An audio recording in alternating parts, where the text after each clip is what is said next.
എനിക്ക് പവർ റൂമിൽ കയറണം എന്ന് വാശി പിടിച്ച് നിൽക്കുകയാണ് നമ്മുടെ ശ്വേത മേനോൻ. അപ്പോൾ ശ്വേത മേനോൻ നമ്മുടെ ഋഷിയുടെ അടുത്താണ് കാര്യം അവതരിപ്പിക്കുന്നത്. നീ ഇവിടുത്തെ ക്യാപ്റ്റൻ അല്ലേ, അപ്പോൾ എനിക്ക് പവർ റൂമിൽ കയറണം.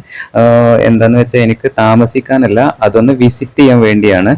വന്ന ഗസ്റ്റായ എന്നെയും സാബുവിനെയും സന്തോഷിപ്പിക്കലല്ലേ, ഗസ്റ്റുകളെ സന്തോഷിപ്പിച്ച് വിടുന്നതല്ലേ നിങ്ങളുടെ ഉത്തരവാദിത്വം എന്ന് പറയുന്നുണ്ട്.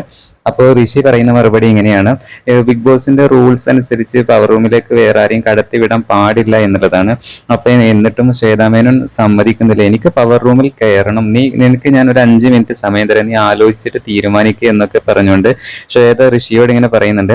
അപ്പൊ ഋഷി ആകെ ഉത്തരം മുട്ടി നിൽക്കുന്നൊക്കെ ഉണ്ട്. അപ്പോൾ ഋഷി പറയുന്നുണ്ട്, ഞാൻ ഇവിടുത്തെ ക്യാപ്റ്റൻ ഒന്നല്ല, ഞാൻ ഇവിടുത്തെ HR ആണ്, അപ്പോൾ എനിക്ക് അങ്ങനെ ചെയ്യാൻ പറ്റില്ല എന്നൊക്കെ പറയുന്നുണ്ട്. എന്തായാലും രണ്ടുപേരും വിടുന്നില്ല. അതിനിടയ്ക്ക് സാബു പറയുന്നുണ്ട്, നാളെ ഞങ്ങൾ വലിയ പണക്കാരായാലും ഞങ്ങൾ ചിലപ്പോൾ പവർ റൂം വാങ്ങിയാൽ എന്ത് ചെയ്യും, അങ്ങനെ ഇങ്ങനത്തെ ചെറിയ കോമഡികളൊക്കെ ഇങ്ങനെ അടിക്കുന്നുണ്ട്. എന്തായാലും ശ്വേത ഇവിടെ ഒരു കലക്കും എന്നുള്ളത് 100% ഉറപ്പാണ്. എന്തായാലും ശ്വേതയുടെ ഈ നിർബന്ധത്തിന് മുന്നിൽ ഇപ്പൊ നമ്മുടെ ഋഷി ആകെ തല കുനിച്ച് നിൽക്കുന്നതാണ് നമുക്ക് കാണാനായിട്ട് പറ്റുന്നത്.